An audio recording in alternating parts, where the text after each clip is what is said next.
Merci à tout un chacun de vous répondre présent.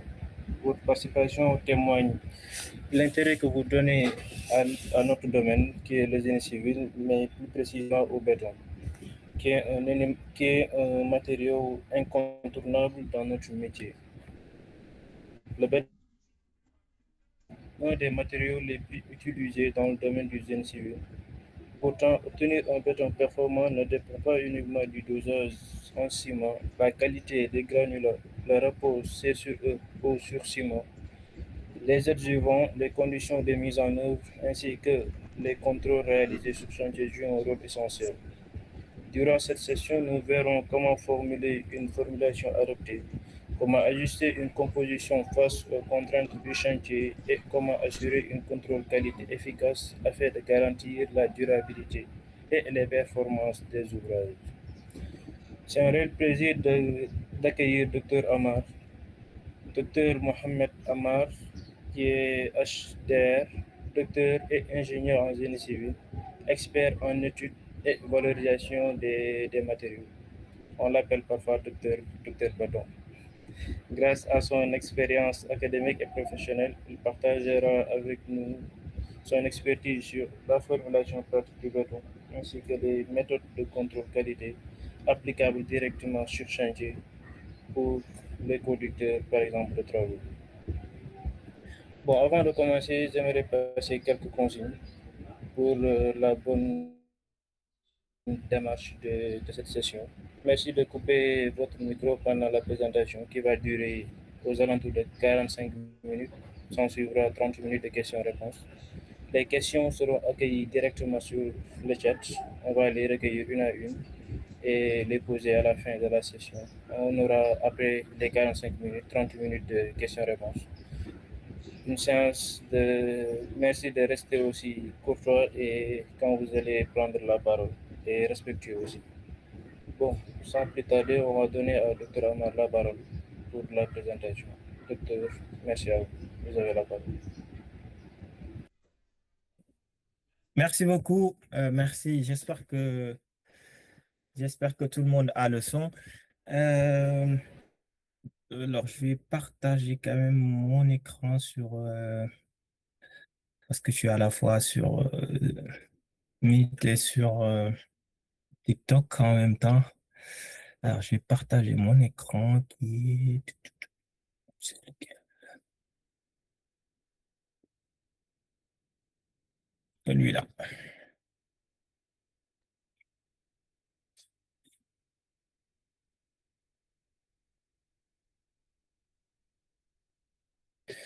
Voilà. Afficher mon écran.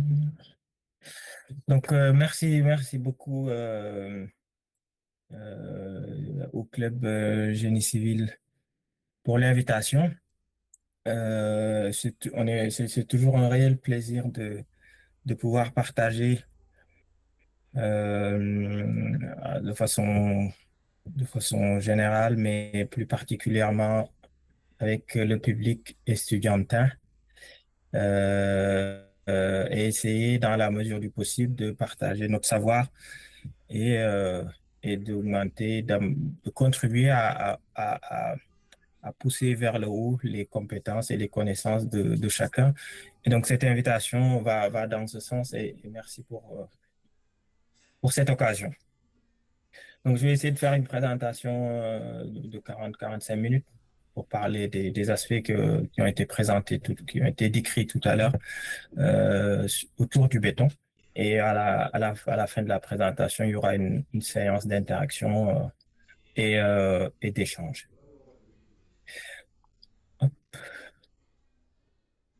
Donc, pour juste me présenter très rapidement, donc je suis un docteur ingénieur et HDR en génie civil.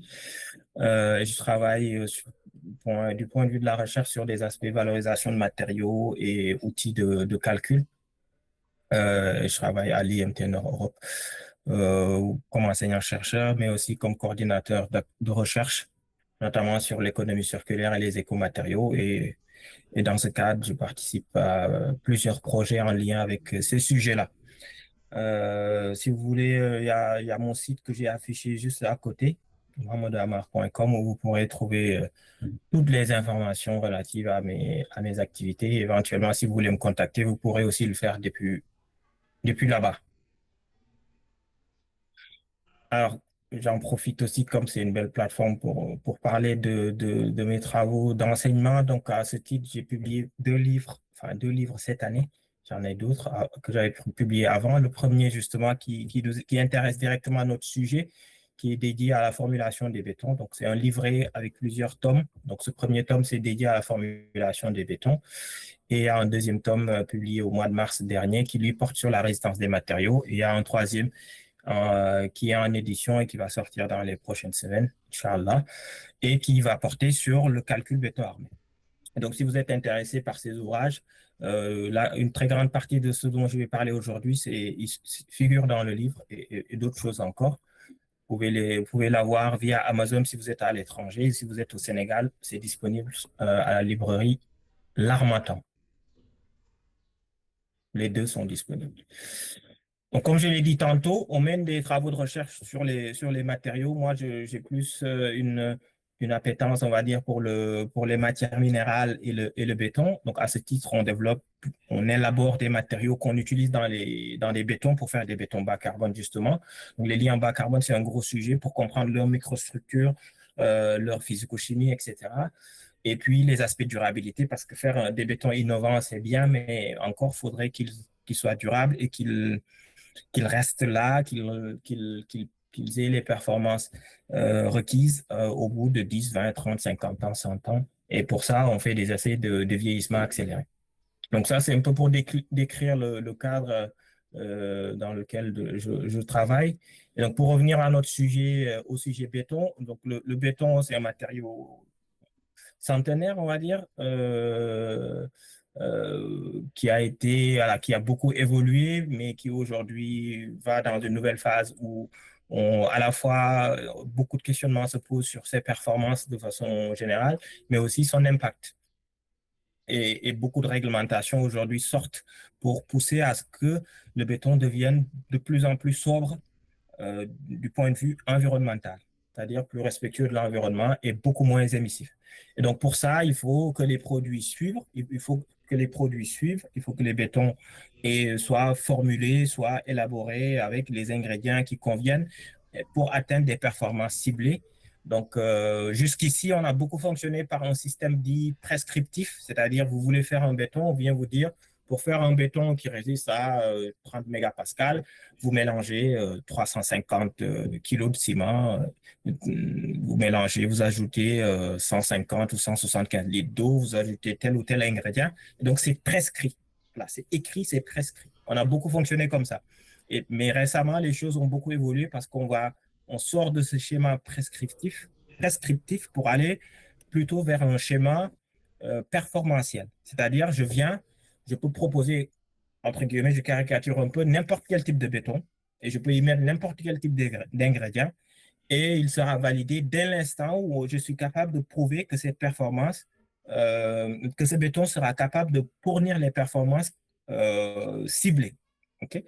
Donc, si tel est le cas, on sera capable d'y mettre des ingrédients divers et variés, pas forcément reconnus dans les normes, mais ces bétons-là ont été éprouvés et ont prouvé leur aptitude à pouvoir atteindre ces performances ciblées-là. Donc, ça aussi, c'est quelque chose qu'il faut garder à l'esprit. Alors, j'ai l'impression qu'on a perdu le partage. Euh,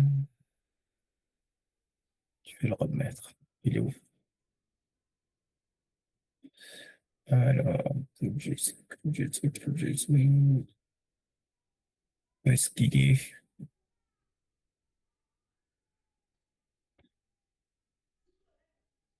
Bon, qu'est-ce qui s'est passé? Où est-ce qu'il est mon partage?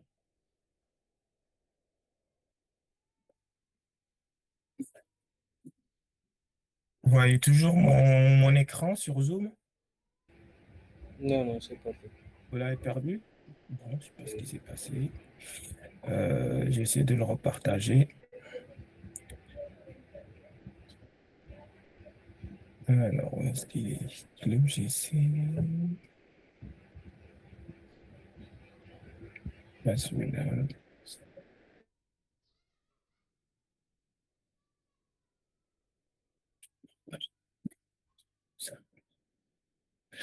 Voilà.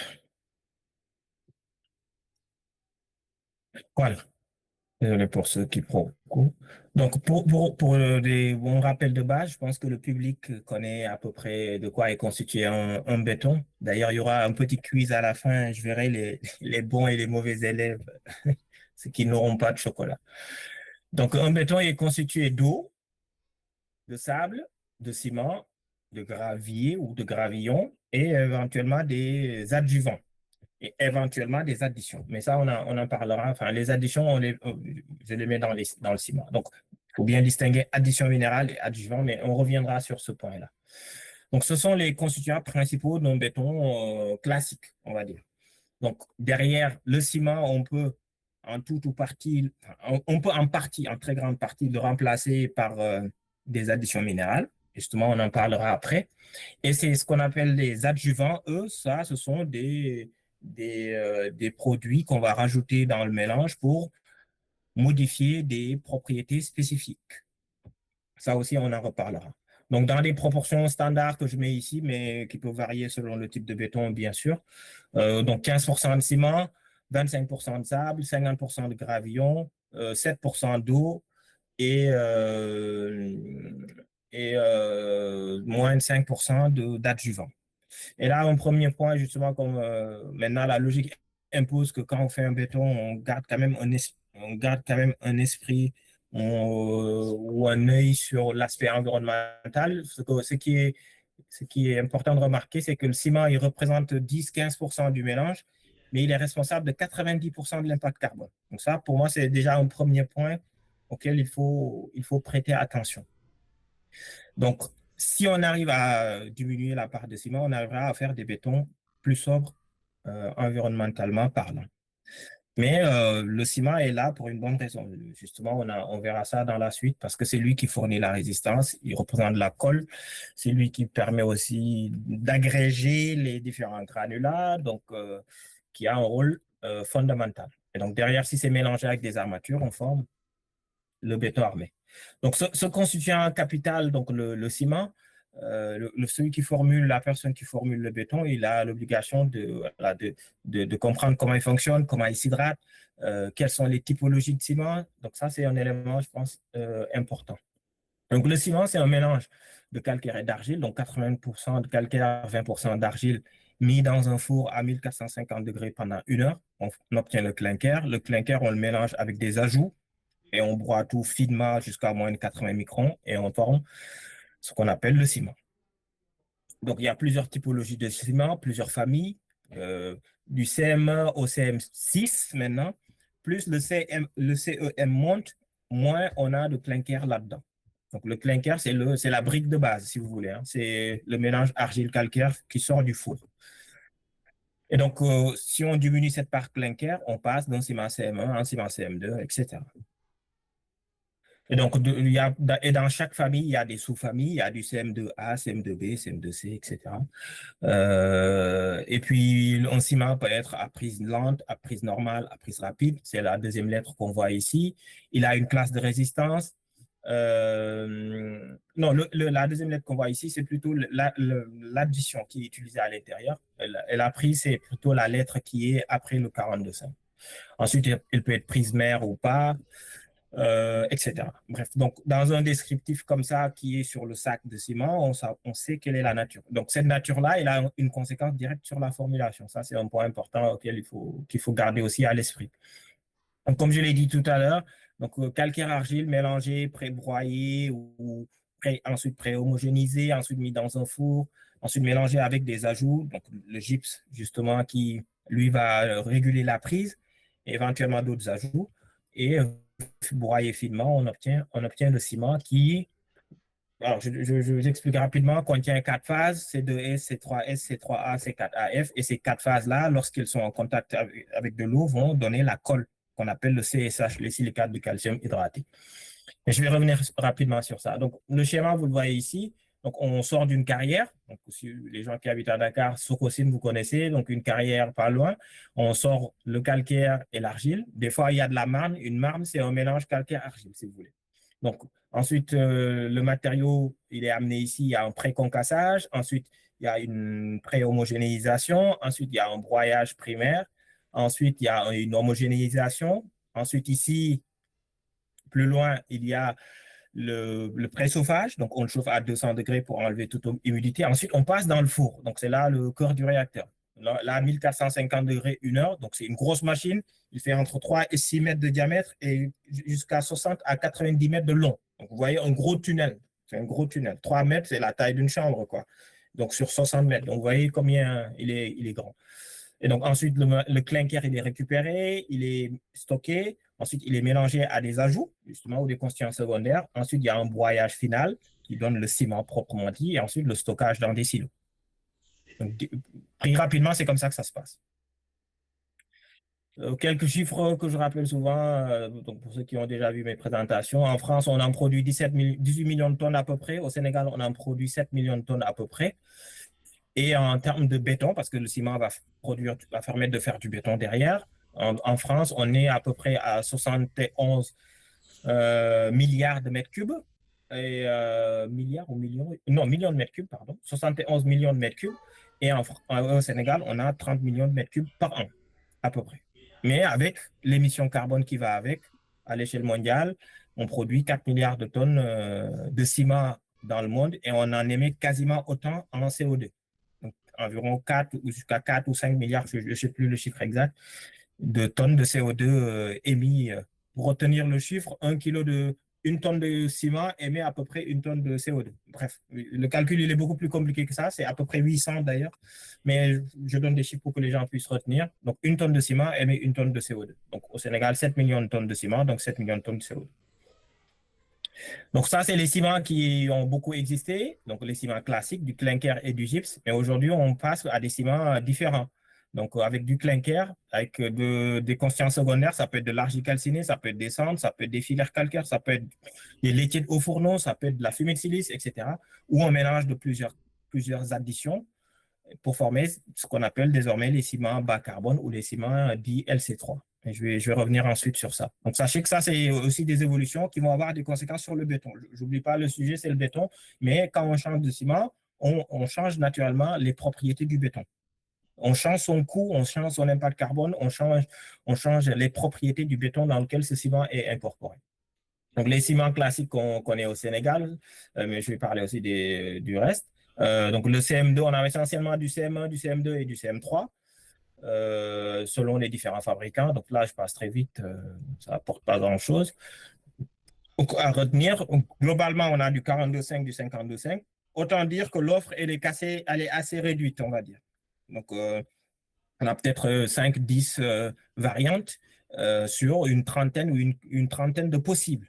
Donc, une trentaine de possibles, seulement 10 disponibles. C'est pour dire qu'il y a encore de la marge. Et cette marge aussi, par ruissellement, va jusqu'aux typologies de béton qu'on sera capable de développer. Plus la variété de ciment est grande, plus les typologies de béton qu'on sera capable de développer derrière sera aussi grande. Donc, les classes de résistance, j'en ai parlé tout à l'heure. Donc, retenez 32,5, 42,5, 52,5. On fera tout à l'heure un exercice justement là-dessus. Et ces classes de résistance vont dire quelle sera la résistance, que sera capable de développer ce ciment à 2 jours, à 7 jours, à 28 jours. Donc, ça nous donne une info là-dessus. Donc, le ciment, je insiste beaucoup sur le ciment parce que c'est l'épine dorsale du béton. Le ciment, j'insiste beaucoup dessus. Mais il y a l'eau aussi, mais je vais en parler juste après. Et après, on parlera dosage, etc. Donc, le ciment, quand il s'hydrate, c'est comme ça que ça se passe. Donc, il y a pas mal d'infographies et d'infos que je donne ici. Ils sont dans mon livre. J'en profite aussi pour faire un peu de pub. Donc, là, vous voyez la particule de ciment. Dedans, il y a les 4 phases cimentaires, comme on a dit tout à l'heure, le C2S, le C2S, le C3S, le C3A, le C4AF, qui travaillent en synergie. Donc, au contact de l'eau, le ciment va réagir, les différentes phases vont réagir. Le C2S et le C3S vont réagir, ils vont donner du CSH et de la portlandite. Donc, les équations, ils sont là-dedans Je reviens juste en arrière pour que les gens ne soient pas trop perdus. Alors, je dois l'avoir quelque part. Voilà, ici. Voilà, c'est les réactions qui sont ici, qu'on n'a pas trop détaillées, mais vous voyez ici, le C2S lui donne du CSH et de la portlandite, c'est le CH. Et ça, c'est de même que le C3S, pareil, il donne du CSH et de la portlandite. Et ça, c'est 60-70% du produit hydraté. Donc, le ciment en contact avec l'eau, il va donner ces deux produits-là essentiellement. Et donc, c'est ce qui se produit que j'ai essayé de montrer là. Voilà. Donc, il y a plusieurs phases, hein. Je simplifie les choses, mais il y a beaucoup de phases. Il y a de la dissolution, il y a de la précipitation, il y a une concentration critique qui va être atteinte. Ensuite, il y a un début de prise, il y a une fin de prise. Il y a d'autres phases qui jouent aussi un rôle très important, comme l'AFM, l'AFT, l'électrolyte, etc. Bref, mais je fais un raccourci sur tous ces trucs. Sinon, on va perdre tout le monde. Là, c'est juste une schématisation voilà, de comment la particule de ciment va réagir au contact de l'eau. Donc, il y a une dissolution d'abord et ensuite, les ions vont se combiner, vont précipiter et vont donner des phases stables selon le schéma qui convient. Là, c'est l'exemple particulier du C3A. Tout à l'heure, on avait expliqué quand on prend le clinker, on le mélange avec du gypse. Le gypse, il joue un rôle essentiel. Donc, sans ce gypse que vous voyez ici, le C3A, au contact de l'eau, il donnerait un produit de réaction, mais qui serait comme du chewing-gum. On appelle ça une prise flash. Donc, c'est pour éviter ce type de problème, justement, que le gypse, il est quasiment indispensable dans des produits cimentaires base clinker. Et ensuite, les autres phases vont donner le CSH et la portlandite, et c'est ça qui va donner la résistance et la durabilité au béton. Et donc, un autre ingrédient, donc j'ai suffisamment parlé du ciment, donc c'est l'eau. Donc ça, c'est aussi un ingrédient capital, parce que lui, il a des effets immédiats qui peuvent être très négatifs si ce constituant n'est pas correctement et judicieusement dosé dans un béton. Donc, comme effet négatif, voilà, vous faites un mélange, vous faites votre formulation, ça devient de la soupe. Vous avez un E sur C très élevé. Donc, la conséquence, vous avez une fluidité excessive, mais derrière, vous avez un béton qui peut s'égréger, on peut avoir du ressuage. Donc, il y a la laitance qui monte en haut et le reste qui descend tout au fond. Et après, derrière, au séchage, on va avoir des traces sur les murs, des traces qui sont pas, voilà, des problèmes de parement. Ensuite, et pour des problématiques de fissuration, c'est l'eau qui est souvent à l'origine. Donc, doser l'eau, c'est capital et de façon la plus précise possible. Donc, un excès d'eau aussi va poser des problématiques de temps de prise. Si vous avez un excès d'eau, votre temps de prise, il est retardé. Et l'hydratation du ciment ne se passe pas correctement. Ensuite, derrière, lorsque le produit durcit, vous avez des problématiques de porosité parce que l'excès d'eau devient de la porosité finalement. Donc, si vous avez de la porosité, vous avez un problème de performance parce que des agents pathogènes des agents voilà, délétères vont pouvoir rentrer dans le béton et poser des problèmes. S'il y a de l'acide, de la corrosion, s'il n'y a pas d'acide, ils peuvent faire une dépassivation et donc vont réagir ils vont baisser le pH, ils vont réagir avec la portlandite dont j'ai parlé tout à l'heure pour baisser le pH. Et quand le pH il est baissé, on va avoir d'autres ions qui vont pouvoir entrer dans le milieu et produire des réactions en chaîne qui vont détériorer les performances du béton.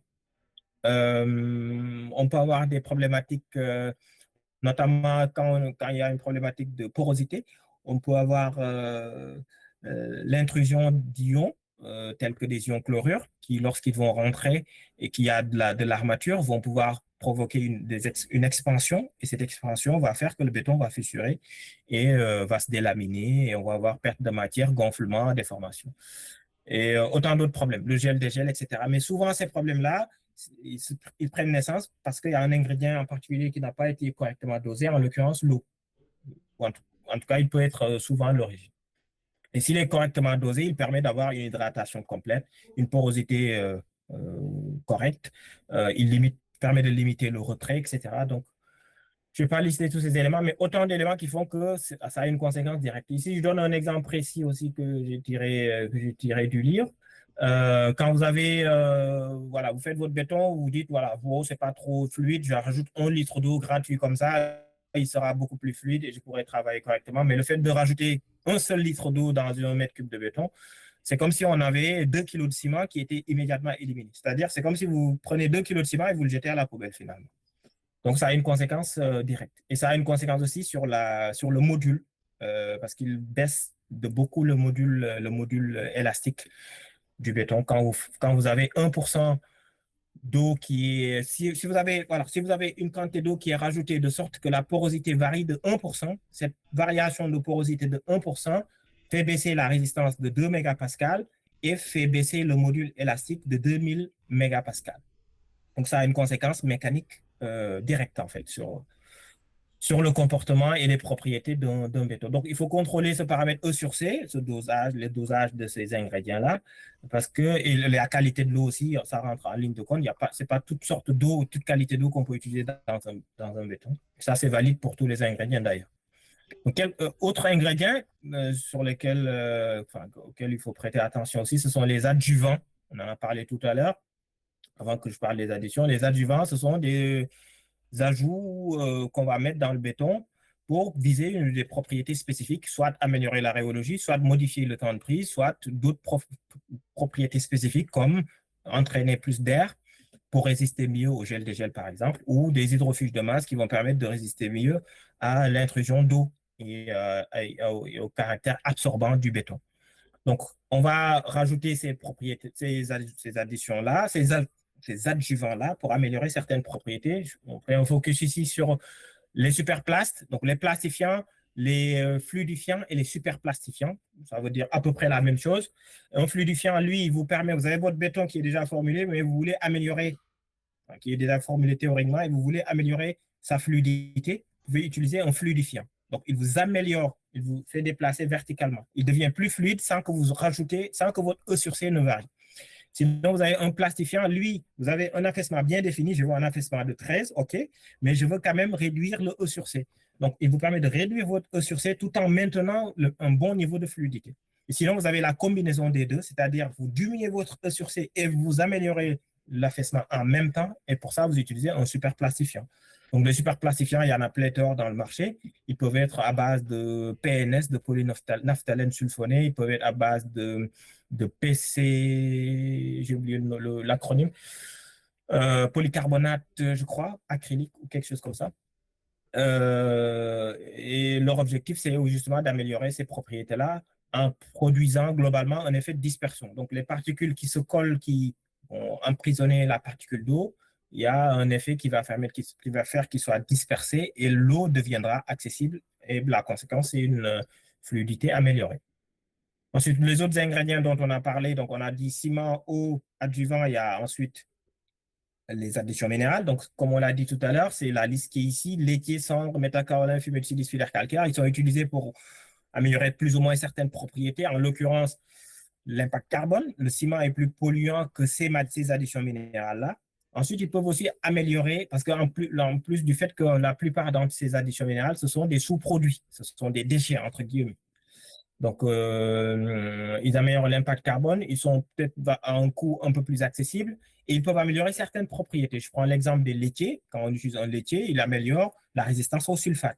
Et quand on prend l'exemple d'un filaire calcaire, il améliore la rhéologie, il améliore l'état frais, la fluidité d'un béton.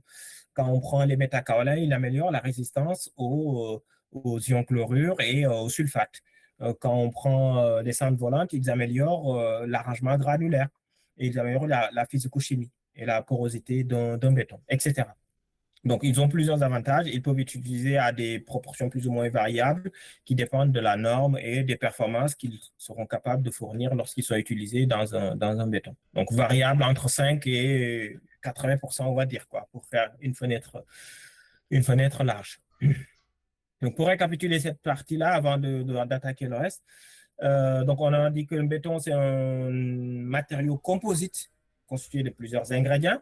Donc, un liant, donc en l'occurrence le ciment et ou des additions. Des granulats, j'en ai pas trop parlé, mais l'arrangement granulaire, ça joue un rôle important, j'en parlerai peut-être après. L'eau, les adjuvants dont on a parlé qui visent à améliorer des propriétés spécifiques et les ajouts qui sont un peu les additions ici. Donc le ciment, comment il est produit, on l'a expliqué, mais sa production émet du CO2. Et en l'occurrence, on peut utiliser des additions pour faire des bétons plus sobres et des ciments plus sobres. Donc, les granulats, eux, ils constituent le squelette et le ciment constitue les muscles, comme dans un corps humain, quoi. Ensuite, il y a l'eau qui lui joue un rôle fondamental parce qu'il a une conséquence immédiate sur le pH, sur la durabilité, sur la porosité, sur les problématiques de fissuration, de retrait, etc. Donc ça, c'était vraiment la première partie que je voulais partager. Et ensuite, je vais peut-être basculer là-dessus, si j'y arrive. Hop, plutôt là. Voilà, et je vais partager ça sur...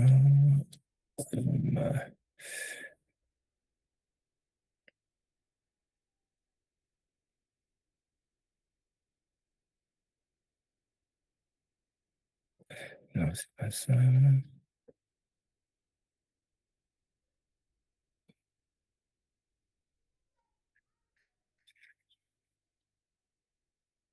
Je ne sais pas si vous voyez mon écran sur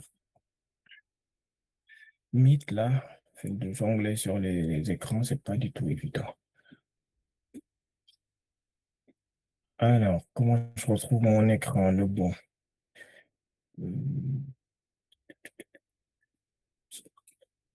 Là. Si je fais ça.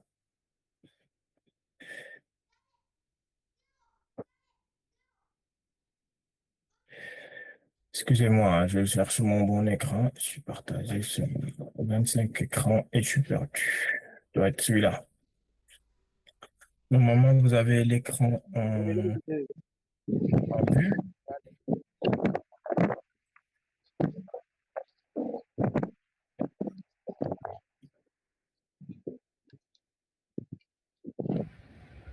Oui, c'est bon, on voit l'écran. C'est bon? Oui. OK.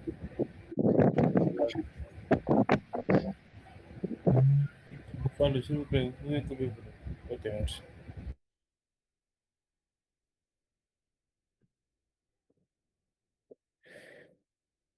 Alors, c'est la formulation pratique. Hop.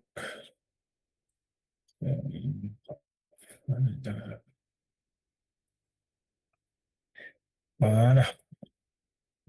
C'est bon, vous avez toujours l'écran? Oui, on a l'écran, oui. Super. Alors, je vais détailler sur d'autres éléments. Bon, il y a certains éléments, c'est un peu répétitif, donc je passe là-dessus. Donc, je reviens rapidement sur les ingrédients dont on a parlé depuis le début. Et je vais peut-être insister un peu plus sur certaines d'entre elles. En l'occurrence, certains d'entre eux, en l'occurrence le ciment. Bon, je suis passé très très vite. Je fais un béton, je mélange du ciment et une addition minérale. Alors, supposons je choisis de mettre du laitier. J'ai mis 350 kg de ciment et j'y ai mis 50 kg de laitier en plus. Mon liant, c'est pas 300 plus 50. Mon liant, c'est 300 plus un coefficient d'activité fois la masse du laitier, fois la masse de l'addition minérale. C'est ce qu'on appelle le principe du liant équivalent. C'est-à-dire que l'addition minérale qui vient remplacer le ciment, il n'a pas le même degré de réactivité que le ciment lui-même. Donc, on est obligé de tenir compte de son degré de réactivité. Et les additions minérales ont des degrés de réactivité différents. Le laitier, il a un degré de réactivité de 0,9. Les cendres entre 0,4 et 0,6. Le méthacaolin autour de 1. Un coefficient d'activité ou un coefficient d'équivalence, on appelle ça. Le filaire calcaire, lui, il a que 0,25. Pour comprendre ce chiffre-là, dit autrement, c'est-à-dire que si je prends le méthacaolin, ça veut dire que comme son coefficient est 1, ça veut dire que 1 kg de méthacaolin équivaut à 1 kg de ciment. C'est ça que ça signifie. Par contre, si je prends le filaire calcaire, lui, comme son coefficient d'activité, c'est 0,25, ça veut dire qu'il faut que je cumule 4 kg de filaire calcaire pour faire l'équivalent d'un kilo de ciment. Donc, 4 kg de filaire calcaire équivaut à ont l'équivalence d'un kilo de ciment. Et si je prends le laitier, c'est 0,9, etc. Donc, c'est comme ça qu'il faut comprendre ces coefficients d'équivalence-là. Donc, ça, c'est un point important qui, justement, rentre directement en compte dans la formulation d'un béton. Donc, quand vous faites votre formulation de béton, que ce soit théoriquement, parce que vous le faites théoriquement d'abord, vous prenez une feuille, vous faites vos calculs, vous calculez vos dosages, vous devez tenir compte du fait que les additions minérales, elles n'ont pas toutes le même degré de réactivité, ils ont un coefficient d'équivalence ou un coefficient d'activité.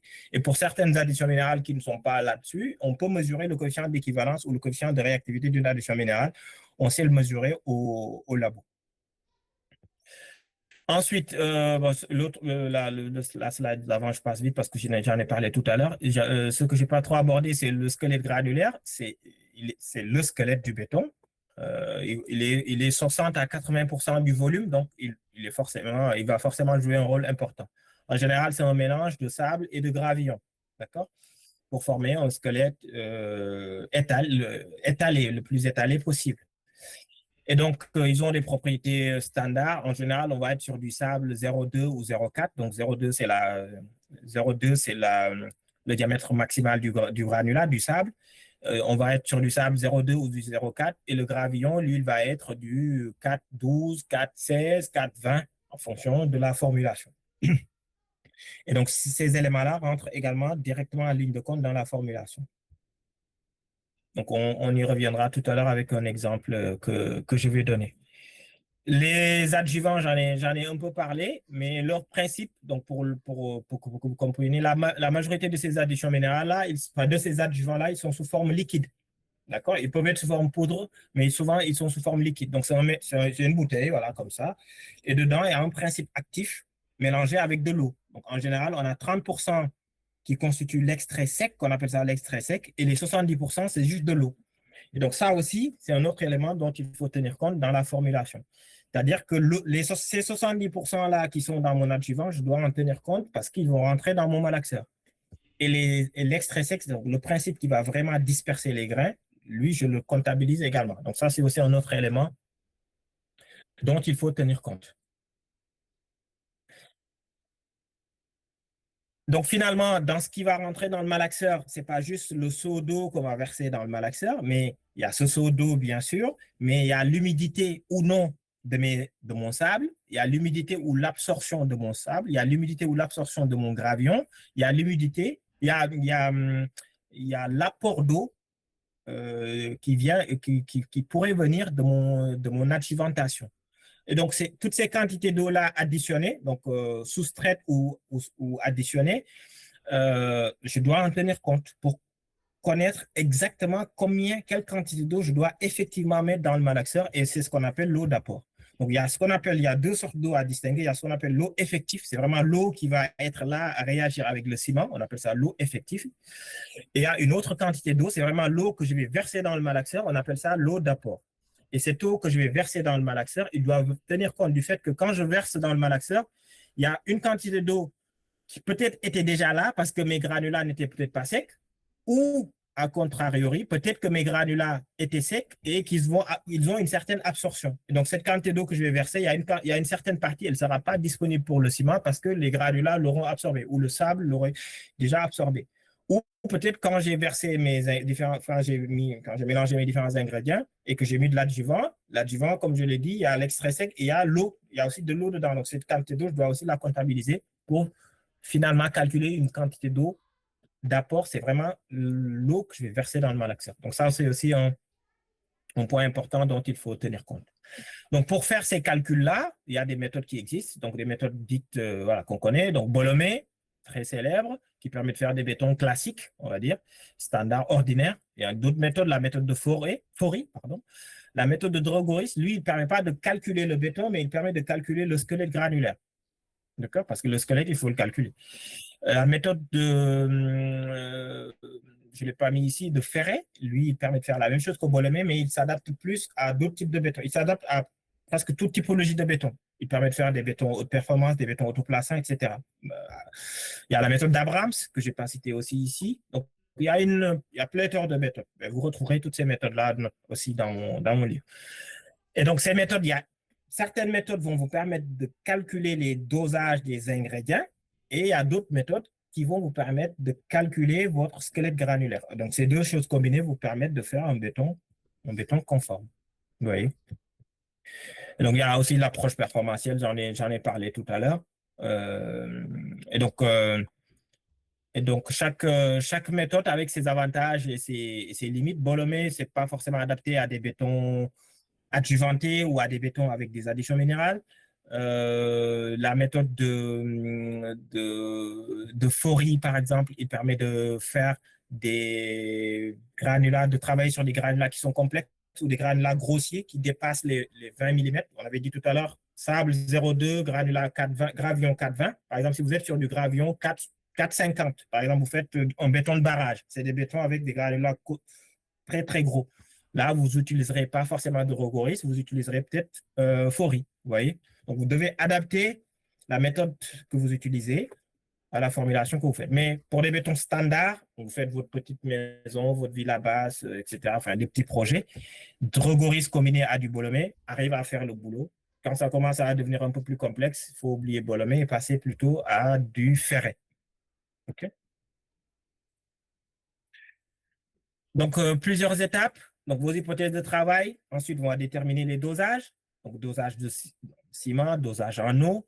Ensuite, vous faites votre composition granulaire qui vous permettra de savoir quel va être le dosage en sable et en gravillon.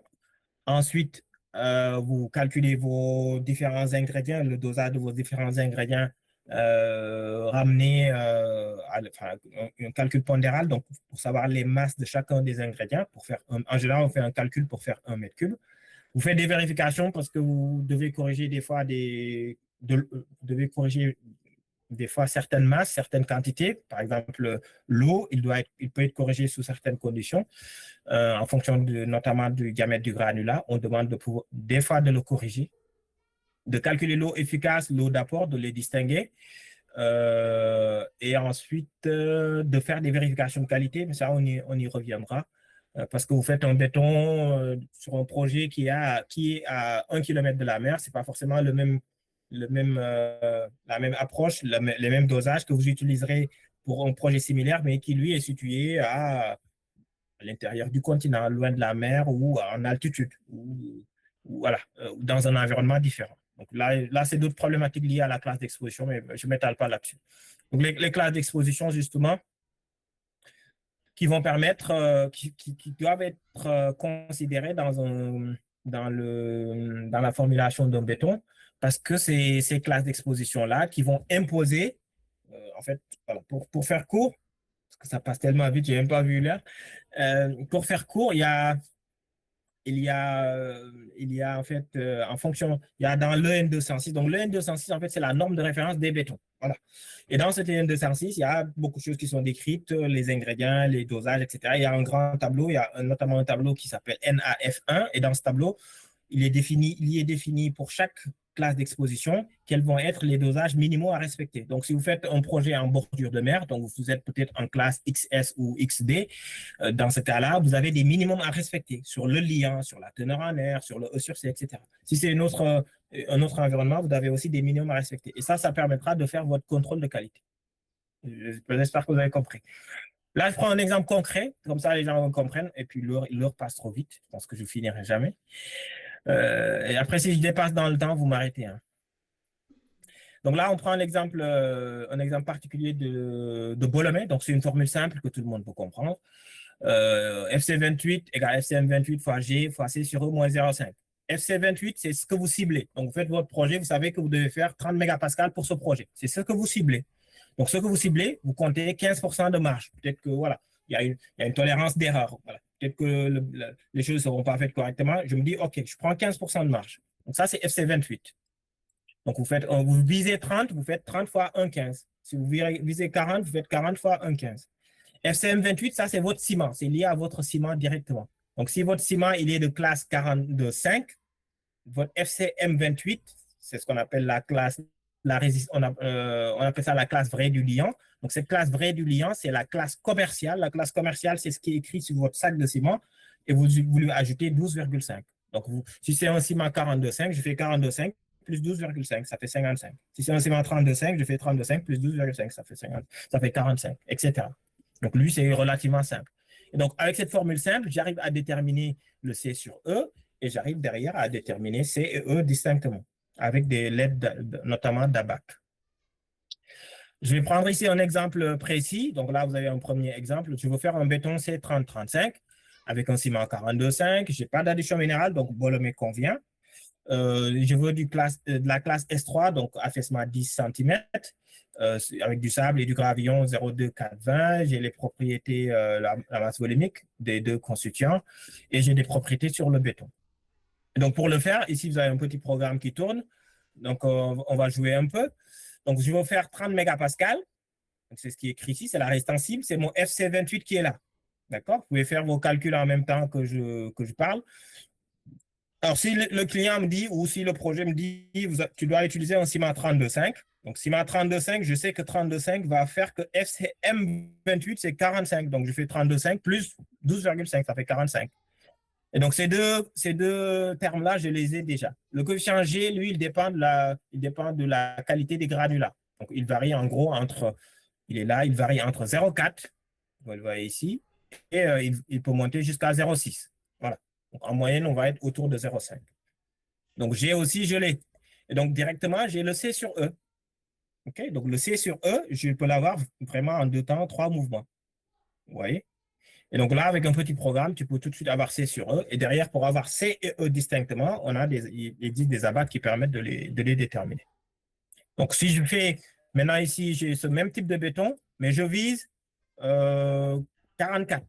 Donc, dans ce cas-là, le C sur E, il est de 2,58. Et tout à l'heure, quand j'étais à 30, il est de 1,92. Donc, mon C sur E, la remarque ici, c'est que quand la résistance visée augmente, le C sur E augmente. Le C sur E augmente, ça veut dire que le E sur C baisse. Donc, un E sur C baisse, ça veut dire que c'est un béton très, très compact. Vous voyez le problème qui vient? Le problème qui vient, c'est que quand j'essaie de viser des résistances très, très élevées, le problème, c'est que j'ai un béton qui risque d'être très, très compact. Et là, je vais avoir l'obligation d'utiliser des adjuvants. C'est ça la conséquence directe. Vous voyez? Par contre, l'autre option, c'est, vous voyez, pour une même classe de résistance, si c'est du 32,5, j'ai un C sur E de 1,92. Par contre, si je dis non, je vais partir plutôt sur un ciment 42,5, mon 1,92 devient 1,66. Donc, mon C sur E a baissé. Donc, mon E sur C a augmenté. Donc, soit vous mettez un ciment plus costaud et vous atteignez toujours la même résistance, sinon vous laissez le même ciment, mais vous risquez à un moment donné, si vous continuez à viser des performances élevées, de devoir être dans l'obligation d'utiliser un adjuvant. J'espère que tout le monde a compris cette logique, c'est très important. J'avance. Donc, après, on utilise les abacs. Avec les abacs, j'arrive à déterminer C. Pour l'exemple que j'ai donné tout à l'heure, le C, donc c'est l'exemple qui est ici. De toute façon, le fichier là, je le partagerai, donc vous pourrez regarder ça sereinement. C'est un fichier HTML, donc vous pourrez l'ouvrir sur votre navigateur, sur votre téléphone directement. Donc, c'est pour cet exemple-là, on arrive à déterminer C et E distinctement. Et après, il nous restera dans un premier temps de faire une correction de l'eau. L'eau, on l'avait dit tout à l'heure, en fonction du granulat, il peut être nécessaire de le corriger entre moins 12% et plus 15% en fonction de la taille des granulats. Vous voyez? Mais si c'est un granulat 20-25, vous n'avez pas de correction à faire. Il est là à 0. Donc là, on est tranquille. Ensuite, il y a justement Drogoris. Donc, on combine Bolomé à Drogoris. Mais je peux aussi combiner Ferré à Drogoris. Vous voyez? Là, vous êtes vraiment libre. Et donc là, vous avez la courbe granulométrique du sable et vous avez en vert la courbe granulométrique du gravillon. Et l'objectif, c'est on va construire, on appelle une courbe de référence OAB. Et avec cette courbe de référence, je vais pouvoir déterminer avec l'intersection. Je trace aussi une deuxième droite, mais je fais vite ici. Une deuxième droite qui fait 5% de gravillon, 95% de sable. Cette deuxième droite va couper la première en rouge à un point donné. Et je trace l'horizontale. Ce que j'ai en bas, c'est la proportion de sable. Ce que j'ai au-dessus, c'est la proportion de gravillon. Je vous le fais court, quoi. Mais c'est comme ça que fonctionne Drogoris, pour ceux qui n'ont pas l'habitude de voir ce genre de choses. Et donc, ça, c'est juste l'explication de cette courbe de référence, comment elle est construite, mais vous pourrez regarder ça tranquillement. Ça, c'est l'ordonnée du point. Il y a 3 points à construire, O à B. O, c'est l'origine, B, c'est l'arrivée, et il y a un point A qui, lui, a une abscisse D max sur 2, une ordonnée qui est calculée comme ça. Je la fais court pour aller sur le reste. Ensuite, on a la compacité, et à partir de cette compacité, on va pouvoir déterminer le volume du squelette granulaire. À partir du volume du squelette granulaire et des proportions que j'étais capable de déterminer ici. Donc, vous voyez ici, la proportion de sable, je l'ai là. il est à 33, la proportion de gravillon, il est à 66. Ça, c'est la fameuse droite dont j'ai parlé tout à l'heure. Et à partir de ça, et combiné à la compacité qui lui me permet de déterminer le volume du squelette granulaire, je peux déterminer le volume de sable et le volume de gravillon. Et comme je connais leur masse volumique, je peux passer à leur masse. Et là, j'arrive à avoir le dosage en sable et en gravillon. Donc ici, j'avais 33% de sable, 66% de gravillon. En utilisant l'info que j'ai sur le volume, sur la compacité, j'arrive à transformer ça en masse et à doser finalement mes quatre ingrédients. Donc là, je l'ai fait courte, je l'ai fait rapide, mais c'est pour vous permettre de comprendre un peu le processus. J'en ai encore pour une dizaine de minutes, après on arrête. Donc le N206 dont j'ai parlé, quand il spécifie un béton, il spécifie toutes les propriétés. Donc il spécifie si c'est marqué NF, quelle est la classe d'exposition, quelle est la teneur en chlorure, quelle est la classe de résistance, est-ce que c'est mesuré sur éprouvette cylindrique ou éprouvette cubique, quel est le type de ciment qui est utilisé, etc. Donc quand vous achetez un béton, on vous le livre et on vous donne votre facture ou l'étiquette. Vous savez presque tout du béton qui a été fait, comment il a été fait, avec quel ingrédient. D'accord? Et après, on fera justement un exemple là-dessus. Et donc, les bétons, en général, on les fait subir 3 types d'essais, donc 3 types d'épreuves. Donc, on a ce qu'on appelle épreuve d'étude. Là, vous venez chez nous, dans notre labo, on fait une étude, on vous donne les propriétés des bétons ou du béton que vous étudiez. Épreuve de convenance, on sort du labo, on va aller en production ou en pré-production. On va réaliser le béton validé à l'échelle labo dans des conditions réelles. Et épreuve de contrôle, le chantier il a démarré, on est en train de faire un ouvrage, mais il y a des épreuves de contrôle, il y a des essais qui sont destinés à valider ce qui est en train d'être déployé réellement sur chantier.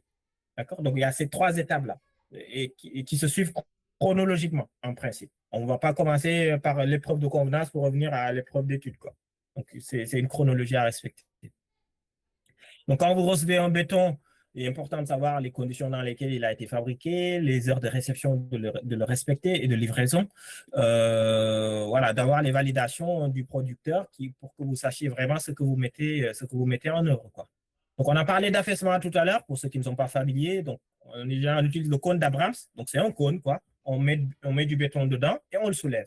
Nous, tout à l'heure, on avait visé tout à l'heure, je crois que c'était 10 cm, donc ça fait 100 mm. Justement, 100 mm, ça correspond à ce qu'on appelle un béton de classe S3. C'est un béton plastique, très plastique. Donc, on est ici. Dans une autre configuration, peut-être que vous avez besoin d'un béton plus sec. Vous viserez peut-être S1 ou S2, un béton plus ferme. Donc, S1, S2, affaissement entre 50 et 90 mm. Donc, vous voyez, avec une petite animation comme ça, vous arrivez à comprendre comment ça fonctionne. Et au labo, concrètement, nous, c'est comme ça qu'on le mesure. On met dans le cône, on le soulève et il va s'affaisser. Et on mesure ce qu'on appelle l'affaissement, c'est la hauteur entre la hauteur initiale et la hauteur finale. C'est ça qu'on appelle l'affaissement. OK? Donc, ça aussi, c'est un point important qu'il faut contrôler. Parce qu'on parle contrôle du béton, c'est à vous en tant que responsable de chantier ou de projet de vérifier que voilà, ce que vous avez commandé, c'est comme quand vous commandez chez Amazon, on vous livre un t-shirt vert alors que vous avez commandé des bonbons, vous n'allez pas être content, quoi. Donc c'est exactement la même logique. Donc c'est votre responsabilité de contrôler cela. Ensuite, vous devez contrôler la masse volumique. Donc, on vous livre un béton, vous devez contrôler la masse volumique. Et pour ça, c'est simple. Vous prenez un récipient dont vous connaissez le volume, vous le remplissez du béton et vous le pesez. OK? Et vous faites masse divisée par volume. Et vous avez la masse volumique. Et donc, le producteur vous déclare que la masse volumique, c'est 2600 ou 2400, j'en sais rien. Vous mesurez 2320, il y a forcément un problème. Il y a forcément un ingrédient ou plusieurs ingrédients qui n'ont pas été correctement dosés. Et ça, c'est simple. Baladez-vous avec votre seau de grand-mère ou de tante qui fait 5 litres. Vous tarez sur la balance, vous le remplissez, vous avez que c'est 5 litres. Et vous le pesez et vous faites la masse divisée par le volume. Vous avez tout de suite la masse volumique à l'état frais. Et lui, le producteur, il vous avait dit une telle valeur, vous le comparez à la valeur, ou vous aviez même fait votre calcul théorique, vous le faites sur chantier, vous comparez les deux, vous voyez qu'il y a un écart. Là, il y aura lieu de corriger éventuellement. Selon, voilà, si l'écart n'est pas important, OK. Mais voilà, on va dire, si c'est plus de 5-10%, même encore là, c'est trop. S'il y a un écart, il y a peut-être des choses à corriger. Bref, je vais le dire comme ça.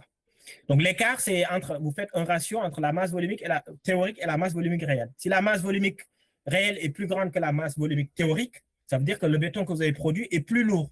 OK? Et dans ce cas-là, vous devez augmenter les quantités. Et si vous avez la masse volumique réelle qui est plus faible, Donc, la masse volumique est plus faible. Vous avez produit un béton, vous mesurez sur chantier, vous mesurez 2300. Et théoriquement, vous deviez être à 2400. Donc, votre masse volumique est plus petite. Donc là, vous avez un volume trop grand. Vous devez diminuer. D'accord? C'est les deux cas. Donc, ici, voilà, vous avez fait votre calcul. Ça devait être 2350. On va faire une petite animation ici. Donc, 2350, vous avez pris votre récipient, il fait 5 litres. D'accord? Et vous l'avez pesé, il a fait 13,5.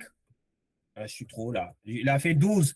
Voilà. Il a fait 12 kilos. Donc, vous faites 12 kilos divisé par 5. Vous avez votre masse volumique. Vous êtes à 2400. Et théoriquement, vous deviez être à 2350. Donc, vous avez un écart de 2,1%. Donc, si je fais 2400 divisé par 2350, vérifie, hein, je dis en même temps, j'espère que je ne dis pas trop de bêtises. 2350 par 2400. 2400 par 2350. Voilà, 2,1%. Il y a un écart de 2%. D'accord? Donc ici, on doit corriger en principe les ingrédients. Comment on les corrige? Tout à l'heure, on avait fait une formulation. Vous vous souvenez? On avait trouvé, il est où? On avait trouvé 375 de ciment, 214 d'eau. Donc retenez, 375, 214. Et quand j'ai formulé, on m'a livré, j'ai amené mon petit seau, j'ai fait ma pesée, j'ai vu que la masse volumique était 2400, alors qu'elle devait être à 2350. Donc mon 375, en principe, je dois le corriger, je dois rajouter 8 kg de ciment pour faire 383. L'eau, je dois la corriger, au lieu de 214, je dois avoir 219. Et même chose aussi pour les autres ingrédients, mais on ne les a pas mis ici. Parce que les autres ingrédients, ils participent à la masse volumique. Donc, toutes les quantités, en gros, voilà, pour leur faire court, toutes les quantités doivent être augmentées, dans ce cas précis, de 2,1%. Vous voyez? Donc, par un calcul simple, juste avec votre seau ou avec votre bouteille de 1 litre, faites comme vous voulez, vous savez si ce qu'on vous a livré ou ce que vous avez produit est conforme ou pas. Et vous êtes capable de pouvoir le corriger correctement pour être sûr que votre béton il tiendra les performances que vous visez. Donc, ça, c'est vraiment important. Et c'est juste des règles de 3 finalement. Hein. C'est des règles de 3. Vous aviez 375. 375 doit correspondre à 2350. Combien doit correspondre à 2400? C'est une règle de 3, quoi. Une règle de cinquième, quoi. Et là, vous avez 383. Et vous faites la même chose pour l'eau. Et vous faites la même chose pour le sable. Et vous faites la même chose pour les gravures. Et là, vous faites un truc correct, quoi. Et vous n'avez pas besoin d'un bac plus 23 pour faire ce genre de calcul. Hein. C'est pas trop compliqué. Ensuite, ça, c'est les propriétés à l'état frais. Je vais vite. Hein. Il y a ensuite la teneur en air qu'on n'a pas mesurée. Si c'est un béton autoplaçant, il y a le L-box, il y a le V-funnel, il y a l'essai Otami, il y a plein d'essais. Mais à vous de choisir ce qui convient, quoi. Ensuite, à l'état durci, il y a la résistance mécanique qu'il faut mesurer, notamment la compression. Donc, quand on vous livre un béton, vous pouvez faire des éprouvettes et vous les tester ensuite. Donc, tous ces éléments-là, mis bout à bout, vous permettent d'avoir un niveau de qualité poussé. C'est important. Donc, je passe vite là-dessus. Cas pratique. Voilà. On va pouvoir s'amuser un peu avant la fin. Je vais voir si, si vous étiez en train de dormir ou si vous avez bien suivi. Et les bons élèves auront un chocolat. Donc, vous pouvez écrire si vous voulez dans les commentaires quelques 5 questions. Donc là, on a mesuré l'affaissement donc d'un béton qu'on a passé en commande. On nous a livré ça. Donc avant de le mettre dans mon poteau, dans l'élément de structure, je le teste. Donc je fais un essai de cône d'Abrams. Donc l'essai de cône donne 175 sur un béton commandé en S3. D'accord? S3, on doit être entre 100 et 150. Souvenez-vous, si c'est S3, ça doit être entre 100 et 150. Mais quand on me l'a livré, j'ai mesuré 175. Donc, qu'est-ce que je fais? En gros, l'affaissement, il est trop important. Comment je fais? Première option, on accepte, on dit, bon, c'est pas grave, c'est juste de la soupe, donc ça va pas avoir de conséquences. B, je dis que c'est hors classe parce que 175, je sors de S3, je viens à du S4 et je vais avertir le producteur pour qu'il me dise quoi faire. Sinon, j'ajoute du ciment. Alors, le ciment va faire que voilà, la laitance va partir et il va devenir moins fluide. Ou sinon, j'ajoute du sable. Comme ça épaissit l'ensemble pour faire un peu Kerexo, quoi. Donc, quelle réponse vous choisissez? Vous pouvez écrire, hein, si vous voulez. Donc, qui choisit A? Donc, le béton est trop fluide, en gros. Qu'est-ce que je fais? J'ajoute du ciment, j'ajoute du sable, je dis que c'est pas grave, ou j'appelle le gars qui me l'a vendu, quoi. Qu'est-ce qu'on fait? Ah, je ne vois pas les commentaires. Hein. Moi, je choisirais réponse B. Pourquoi? Pourquoi? Parce que 175, on est sur du S4 déjà. Donc, j'ai acheté du S3, on m'a vendu du S4. Vous avez acheté une Peugeot 3008, on vous a vendu une 205. Il y a un problème, quoi. Donc, vous appelez le gars. Là, S3, vous voyez, S3, c'est entre 100 et 150. Nous, on a mesuré 175. Donc, si je monte là, 175, je suis là. Ça y est, je suis S4 fluide. Donc, si je le mets en œuvre, je peux avoir des problèmes parce que le béton peut ne pas se mettre en place convenablement pour l'élément pour lequel j'avais commandé du S3. Il peut avoir d'autres soucis, quoi. Ou peut-être qu'il y a eu un souci de dosage finalement, parce que ça peut révéler d'autres choses. Vous voyez? Donc, réponse B. Donc, on consigne, on appelle le producteur. S'il y a correction, il me dira quoi corriger. On corrige en live. Mais on ne met pas une quantité comme ça au pif, quoi. Deuxième question. Le contrôle de la masse volumique donne un écart. Donc, vous visiez 2000, donc un récipient de 5 litres pesé donne 11,7 kg pour une masse volumique théorique de 2400. Donc, vous avez fait vos calculs, ça devait être 2400. Là, on fait 11 kg pour 5 litres. Donc, si je fais 11 masse sur volume, donc 11,7 divisé par 5, ça fait 2340. Donc, la masse volumique réelle, c'est 2340. Et la masse volumique théorique, c'est 2400. Qu'est-ce que je fais? Est-ce que j'augmente tous les dosages de 2,5%? Est-ce que je diminue de 2,5%? Pourquoi? Parce que la masse volumique réelle est inférieure. Est-ce que je fais rien ou est-ce que je change de fournisseur? Là, encore une fois, c'est réponse On augmente A le comme Rabat. dosage. Hein? On augmente le dosage. Donc, quelle réponse? A? Oui, le A. Ouais, qui vote A? Moi, je ne donne pas encore la réponse. Donc, la masse volumique théorique est plus petite, la masse volumique réelle est plus petite que la masse volumique théorique. La masse volumique réelle est plus petite que la masse volumique Non, c'est la théorique. B. C'est la B. C'est le B. Pourquoi? Parce qu'il a rempli, en fait, le récipient de 5 litres. Ce récipient de 5 litres-là, quand il est rempli, il devait lui donner une masse volumique de 2400. Mais comme il ne lui a pas donné une masse volumique de 2400, ça veut dire que les ingrédients le volume qu'ils occupent est excessif. Le volume est excessif. Le volume ne devrait pas remplir les 5 litres avant d'atteindre les 2400. Alors que là, il a atteint les 5 litres alors qu'il n'a pas encore atteint les 2400. Donc, mon volume, la masse volumique qu'occupe mon béton, il est excessif. Donc, je dois baisser le volume qu'occupe ce béton-là. Et donc, je dois baisser les ingrédients. Je dois baisser le dosage de ces ingrédients-là pour qu'ils tiennent dans le volume qui leur est attribué, tout en atteignant les 2400 que j'ai ciblés. D'accord? Donc, quand la masse volumique réelle est plus petite, vous devez diminuer. D'accord? Donc, je note B. D'accord? La masse volumique réelle est inférieure, la gâchée produit plus d'1 mètre cube. Donc, en fait, ce qu'ils ont produit, c'est plus d'1 mètre cube, alors qu'en réalité, ils devaient cibler 1 mètre cube. Donc, leur volume est excessif. Donc, ils doivent baisser. Vous voyez? On réduit les quantités de 2,5%. Et les 2,5%, c'est ça, c'est 100 moins 0,97. Avant-dernière, donc vous devez faire un béton de barrage avec des granulats qui peuvent aller jusqu'à 8 cm. Donc, c'est des blocs, quoi. Quelle méthode de formulation est la plus adaptée donc, pour votre squelette granulaire? Est-ce qu'on fait Drogoris? C'est très simple, tout le monde le maîtrise. Est-ce qu'on fait Fori, donc conçu pour des granulométries étalées et les gros granulats?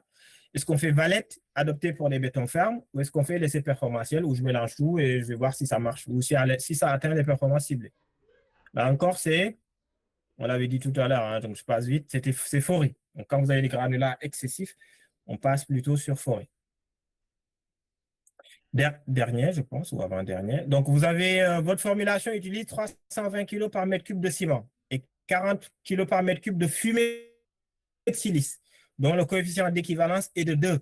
Quel est le lien équivalent? Comment vous calculez votre lien équivalent? On fait comment? Donc, est-ce qu'on fait 320 plus 40?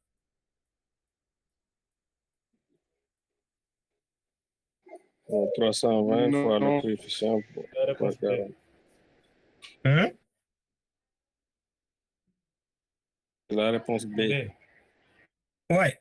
Donc, on fait C plus KA. D'accord? Donc, ça fait 320 plus 2 fois 40. Donc, parce que 1 kg de fumier de silice équivaut à 2 kg de ciment. Pour rappel. C'est comme ça qu'on l'avait expliqué. Ou 500 grammes de fumier de silice équivaut à 1 kg de ciment. Vous pouvez aussi le dire comme ça. Donc, ce serait B. Ensuite, alors, un béton contient 50% de laitier et affiche 24 mégapascales à 28 jours. Alors que moi, je voulais atteindre 30 mégapascales, mais il m'a atteint 24. Faut-il condamner l'ouvrage pour ce seul résultat? Est-ce que je vais dire, ah non, ils ont mal fait, je vais tout détruire et refaire? Oui, un résultat à 28 jours est toujours définitif. Non, la cinétique lente du laitier pour rattraper les valeurs à 90 jours, il faut vérifier avant de conclure. Oui, il faut démolir tout, ou non, on ignore, on se dit, bon, c'est rien, quoi. Qu'est-ce que je dis? C. B. On démolit? Aïe. B. Oui, on démolit tout.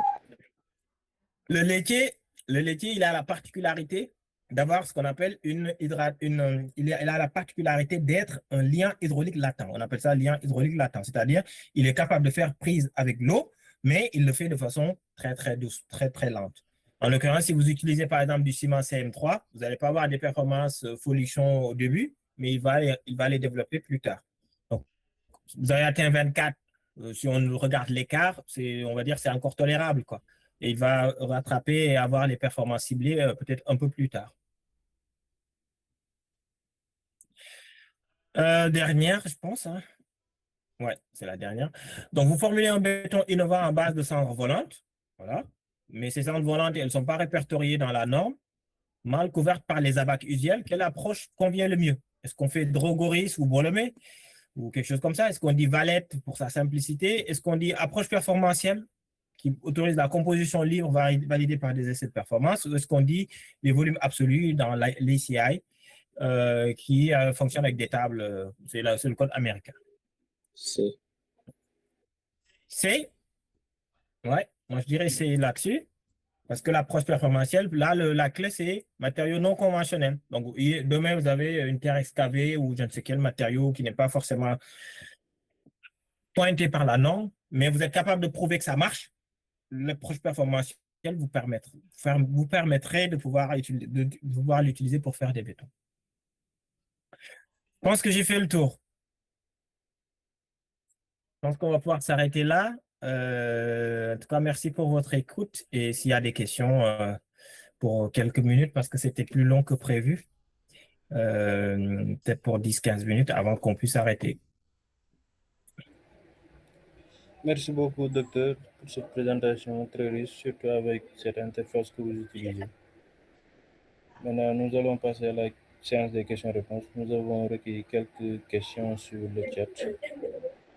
En premier lieu, il y a quelqu'un qui demande si, pour une bonne formulation, laquelle des méthodes est la plus fiable entre la méthode de Dregoris et la méthode des masses. Et la méthode des masses? Méthode des masses? Je pense que ça veut dire. Alors, je ne connais pas très bien ça, enfin, je ne comprends pas exactement ce qu'il veut dire par méthode des masses, mais pour répondre de façon générale, il n'y a pas de bonne ou de mauvaise méthode. Pour moi, c'est juste qu'est-ce qui est plus adapté à la formulation qu'on est en train de faire, quoi. Je fais une formulation avec de multiples additions, avec de l'adjuvantation. Je vais privilégier ferré.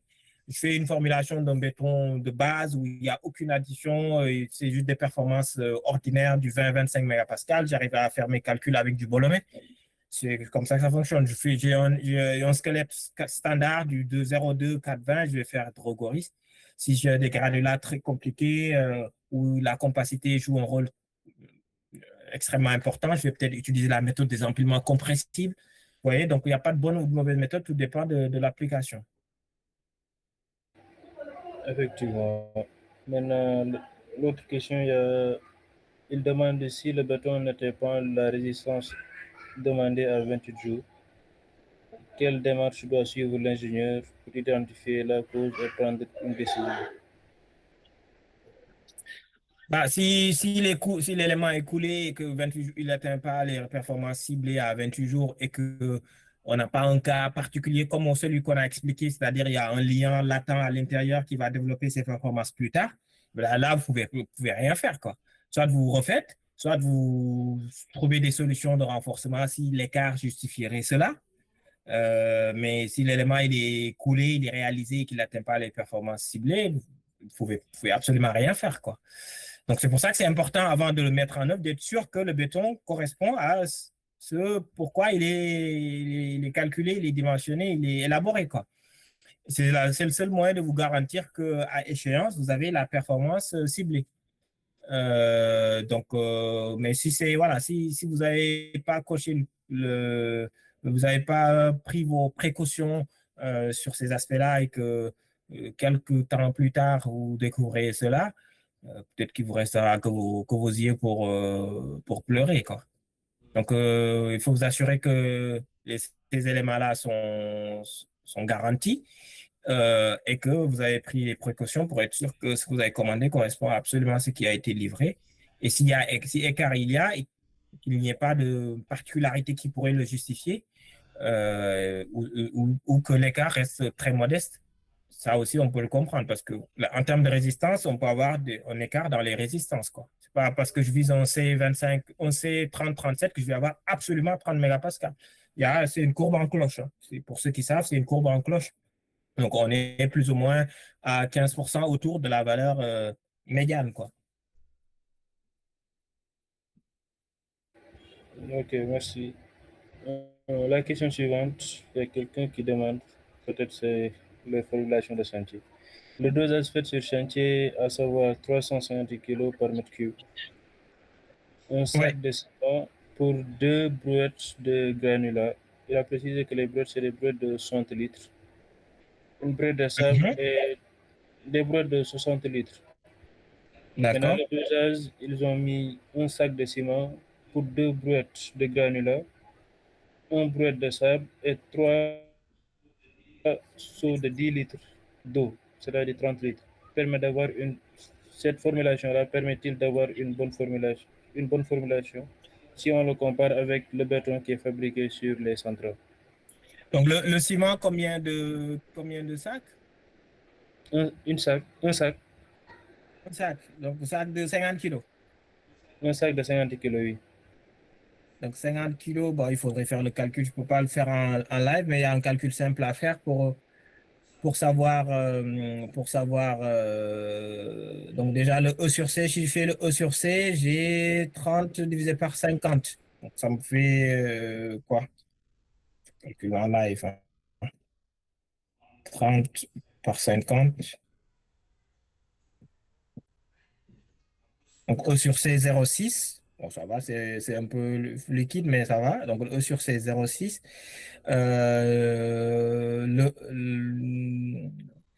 Les granulats, ils ont dit 120 litres. L'eau, 30 litres. Le ciment, donc si je convertis ça en litres, donc 50 kilos de ciment. Si je fais masse volumique du ciment, c'est 3,15. Donc, le volume de ciment, je fais 50 par 3,15. Ça me fait 16 litres. Voilà, 16 litres de ciment. Donc, il faudrait faire le calcul. Je ne peux pas le faire en live là. Mais c'est facile à vérifier ce genre de choses. Hein. Attends, je donne juste un exemple simple. Je vais vous montrer ça. Vous voyez toujours mon écran ou pas? Oui, on voit. C'est bon. Là, vous voyez, il y a une plateforme là, mais qui n'est pas encore disponible, mais qui sera dans les prochaines semaines, Inch'Allah, que j'ai développé qui permet de faire justement la prédiction et la formulation et l'optimisation des bétons, mais basé sur des données IA. Enfin, IA et les données analytiques. On a fait les deux. Je prends un exemple. Là, vous faites une formulation. Venez ici. Venez là, vous définissez votre type de ciment. Supposons que vous avez pris un ciment CM2A. Je prends au pif. Hein. C'est un ciment prise normale. Là, vous avez tous vos constituants. Donc, il a dit, alors, je ne sais plus quelle quantité il a donné, mais il faudrait les ramener au mètre cube pour que ça marche ici. Mais on pourrait faire ça si j'avais du temps. Donc, ici, vous définissez vos différents constituants. Donc, ciment, s'il y a des additions, vous les définissez. L'eau, vous le définissez, le gravillon et le sable. Et vous faites prédire. Et là, bon, il n'a pas branché. Il faudrait que je me connecte. Attendez, je vais tester si ça marche. Si j'arrive à me connecter, je pourrais vous montrer ça. Bref, il est en...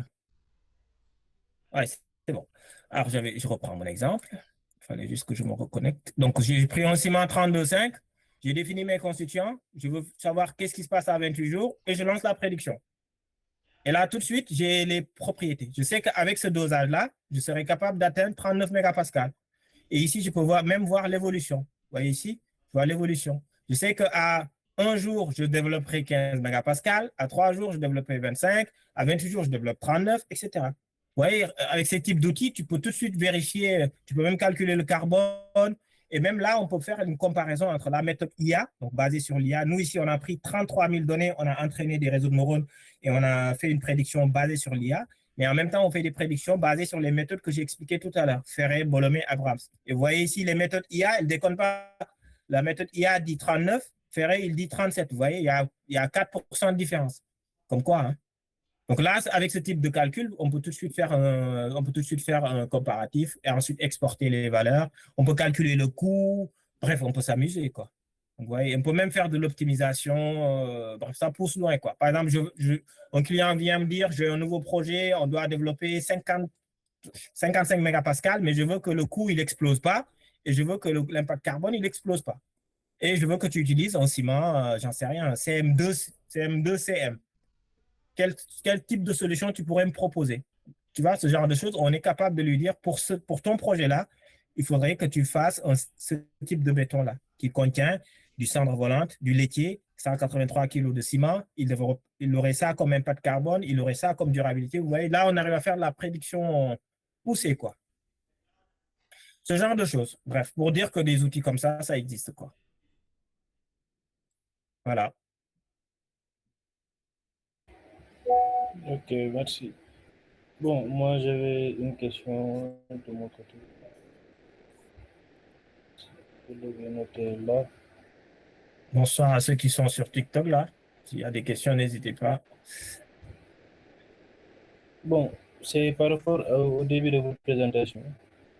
On sait que la production du ciment représente environ 7 à 8% des émissions mondiales de CO2 et environ 1 tonne et par tonne de ciment, comme vous l'avez dit au début. En plus, dans nos régions chaudes comme le Sénégal, le béton emmagasine la chaleur pendant la journée et le restitue pendant la nuit, ce qui accentue l'inconfort thermique à l'intérieur. Sachant que le béton, malgré tout, reste un matériau très performant et largement utilisé, est-ce qu'on doit continuer à l'utiliser principalement comme un matériau principal pour le béton, ou devons-nous davantage nous orienter vers des matériaux de solutions constructives et durables? Est-ce qu'on peut s'en passer du ciment, du béton? Alors, se passer complètement du ciment, c'est peut-être compliqué.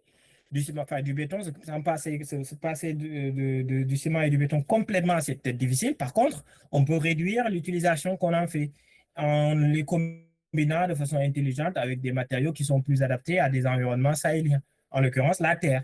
Donc, les briques de terre, les matériaux en terre sont beaucoup plus adaptés chez nous. Il y a le bois aussi qui serait très adapté chez nous, mais qu'on n'utilise pas. Nous, on utilise des solutions aujourd'hui qui ne sont pas du tout adaptées à nos climats. Et je pense de façon intelligente, on peut trouver des systèmes, peut-être des structures en béton et des matériaux de remplissage en matériaux terre ou en biosourcés, par exemple.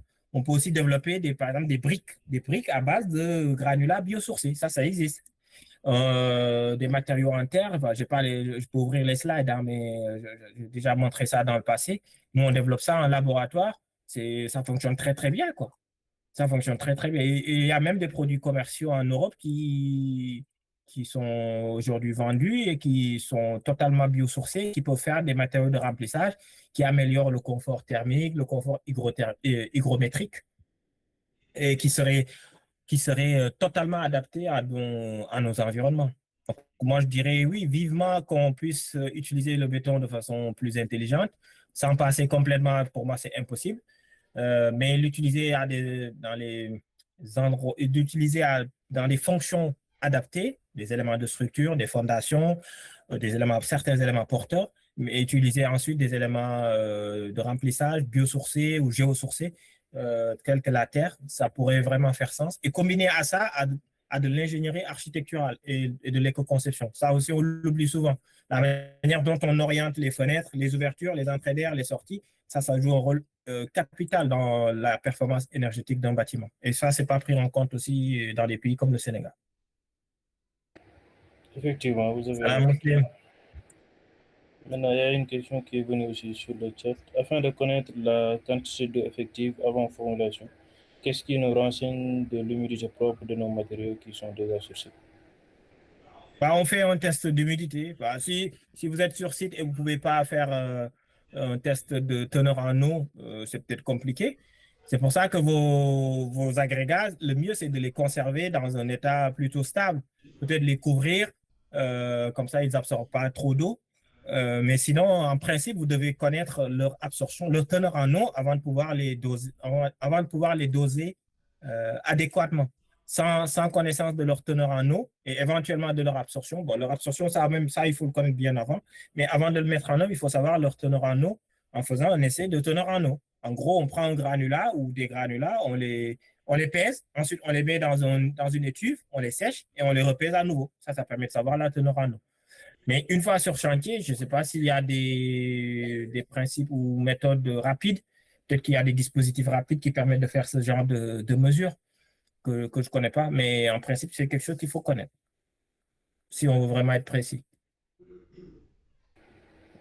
Effectivement. Maintenant, j'ai quelques questions aussi à côté, si le temps nous le permet. D'après votre expérience, quelle est l'erreur la plus fréquente dans la formulation du béton sur chantier? Parce qu'au central, peut-être, on peut mieux contrôler les quantités. Mais sur site, parfois, comme l'humidité, il y a à l'œil nu aussi. Parfois, on regarde, on va dire que c'est trop sec, ça va pas être facile à mouler. Quelles sont les erreurs les plus fréquentes que vous avez vues sur les erreurs courantes, pour moi, c'est le manque de précision dans le dosage des ingrédients. Pour moi, ça, c'est quelque chose d'important qu'il faut éviter. Plus c'est précis, mieux c'est. On ne rajoute pas 1 litre ou 2 litres d'eau comme ça gratuit, quoi. Deuxième chose, la qualité des ingrédients, la qualité de l'eau. On ne va pas prendre une eau qui est là depuis, je ne sais pas moi, combien de temps, qui a toutes sortes de saletés à l'intérieur. Ça peut avoir une conséquence sur la qualité du béton, donc la qualité des ingrédients. Autre chose, c'est la cure. J'en ai pas parlé. Quand vous faites un élément, vous devez le curer, c'est-à-dire lui laisser le temps et les conditions pour que l'élément puisse durcir convenablement. Donc l'arroser ou utiliser un agent de cure. Donc soit de l'arroser, soit d'utiliser un agent de cure, ça permet de garder l'humidité à l'intérieur du béton pour qu'il ait le temps de développer ses performances et que l'eau ne s'évapore pas dans les premiers jours. Ça, c'est quelque chose d'important, au risque d'avoir d'ailleurs des problématiques de fissuration. Ça, c'est des erreurs courantes qu'on retrouve souvent dans des chantiers. Ensuite, dernière remarque, c'est les ingrédients, notamment les granulats qu'on expose au soleil. Ça, c'est une erreur aussi. Parce que si les granulats ils restent au soleil comme ça, là, ils prennent. Vous faites votre chantier à Linguère. J'aime bien Linguère parce que j'ai vécu là-bas. Vous êtes au soleil, 40 degrés à l'ombre quasiment là-bas. Donc, voilà, vous êtes 40 degrés, vous laissez vos granulats pendant une journée et vous faites votre gâchis à 14h ou 15h, vos granulats sont quasiment à 50 degrés.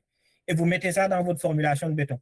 Cette prise de température initiale de vos granulats va avoir une conséquence sur l'hydratation, sur la prise de votre béton, et va avoir derrière une conséquence sur la durabilité de votre béton. Donc ça, c'est aussi une erreur. Si vous pouvez mettre vos ingrédients à l'abri, à l'ombre, c'est mieux en fait.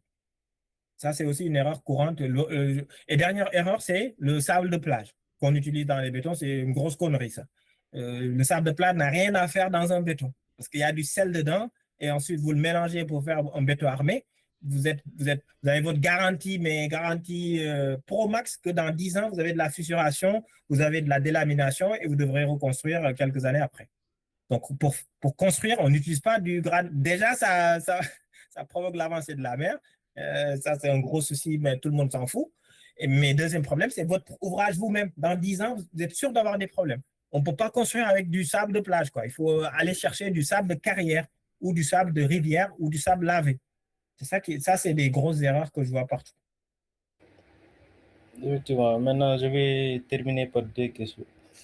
Une que j'ai vécue avec mes ouvriers sur chantier et une autre pour un jeune ingénieur. Maintenant, la première, c'est, par exemple, quand on fait le coulage d'une dalle, parfois on voit les maçons qui mettent de l'eau, après avoir versé le béton, qui mettent de l'eau pour pouvoir bien dresser la dalle. Est-ce que ça a un impact sur la structure, sur le béton proprement dit? Pour moi, ce n'est pas une bonne pratique, ça. Pour moi, ce n'est pas une bonne pratique. Ils versent quasiment comme ça de l'eau, quoi. Il verse au-dessus, comme le béton est un peu trop sec, il verse au-dessus Ouais. de l'eau pour pouvoir dresser et avoir une surface lisse au-dessus.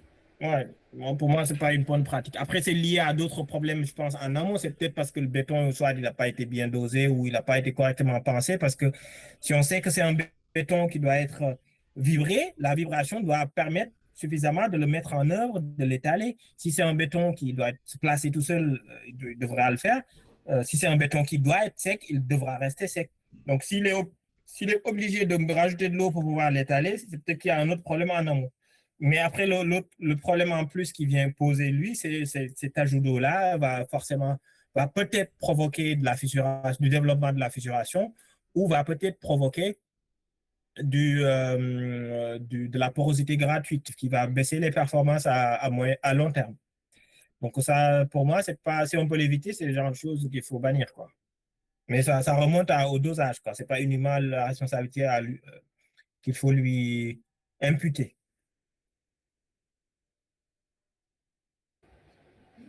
D'accord. Maintenant, la dernière question, c'est quels sont les essais qui sont indispensables à faire sur chantier? Et terminer par la question, donnerez-vous à un ingénieur chargé de contrôler le béton et faire le suivi sur chantier? Ça a un peu coupé. Est-ce que tu peux répéter, s'il te plaît?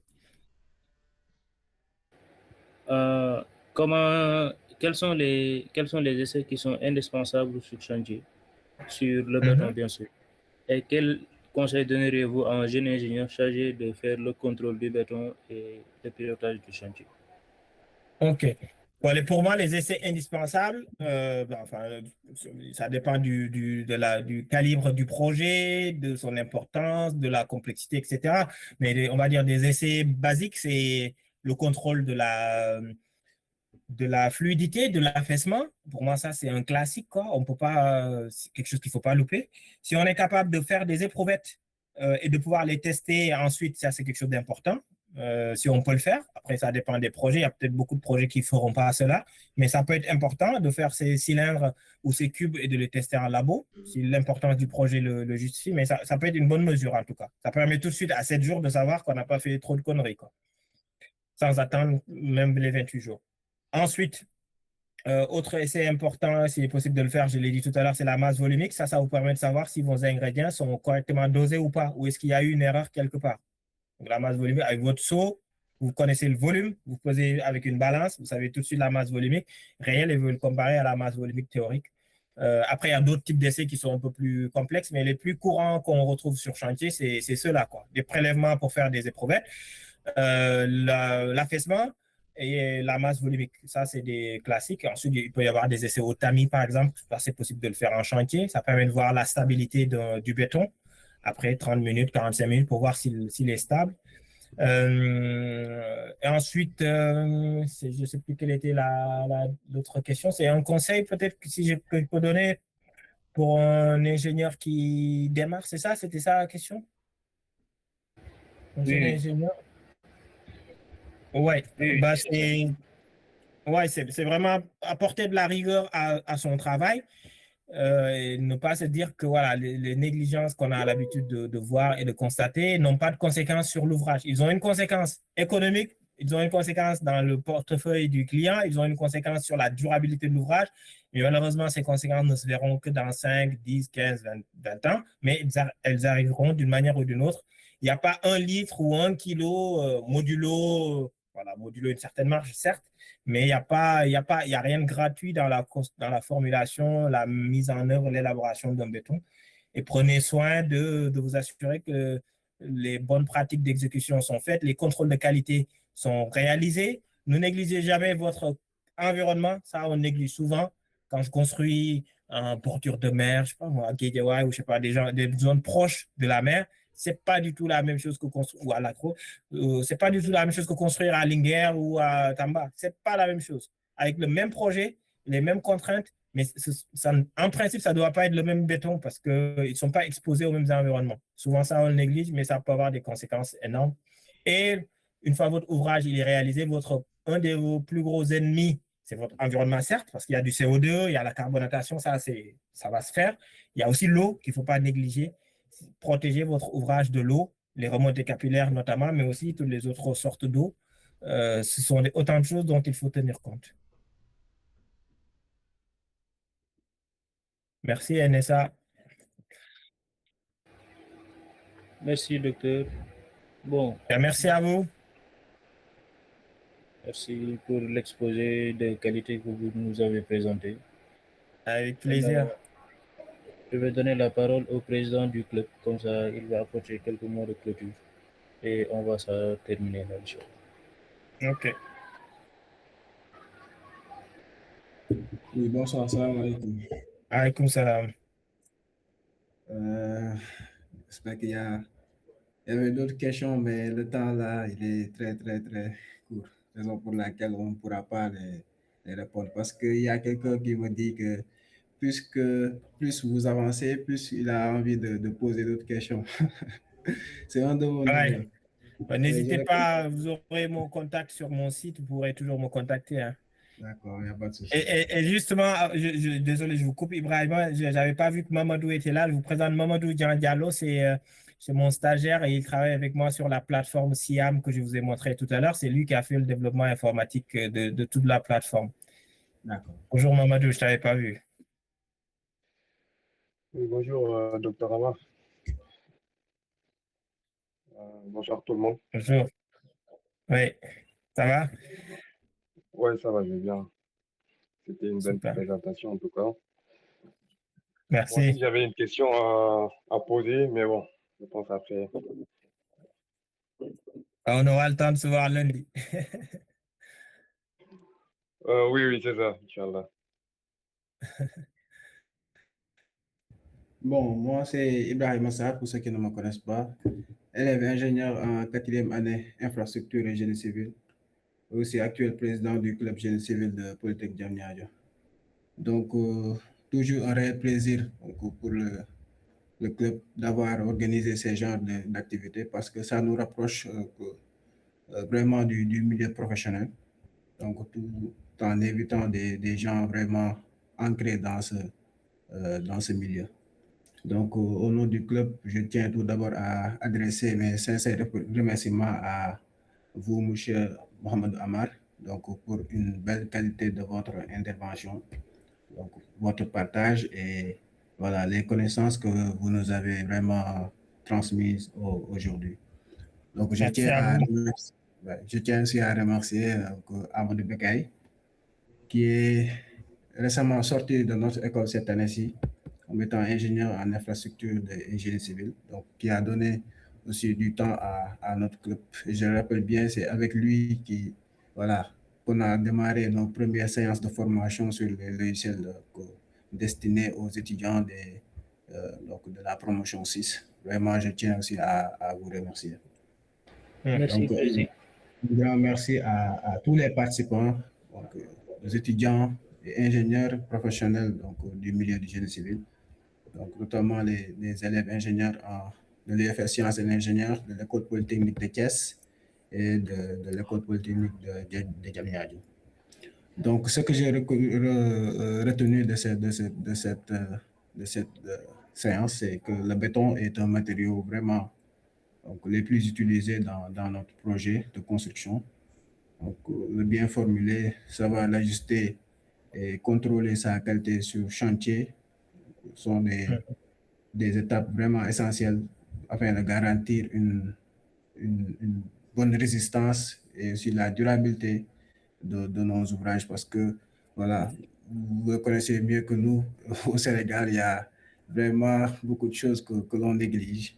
est vraiment et que nous voyons cela comme étant des choses normales alors que ce n'est pas le cas. Donc, la qualité du béton ne repose pas uniquement sur une bonne formulation, mais sur la rigueur dans sa fabrication donc, et son contrôle donc, sur le chantier. C'est vraiment quelque chose d'important. Donc, j'espère que chacun d'entre nous donc, pourra mettre en pratique ces connaissances reçues aujourd'hui. Donc, dans ses futurs projets, donc, que ce soit dans des activités professionnelles. Donc, au nom du club, donc, je vous remercie vraiment encore une fois. Merci. Pour votre disponibilité. Je sais que c'est pas facile pour vous parce que vous êtes vraiment très, très occupé. Mais le temps que vous nous accordez, vraiment, ça, c'est quelque chose et vraiment, nous en tirons une très bonne conclusion et voilà, vous le faites pour votre pays, pour les jeunes de votre pays.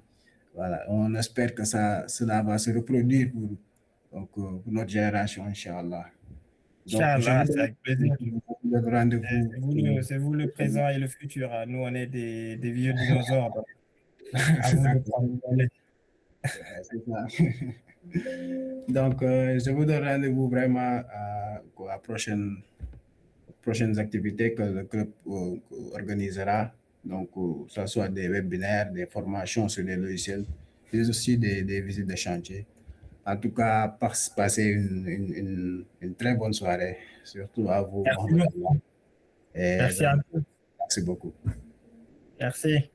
Au revoir.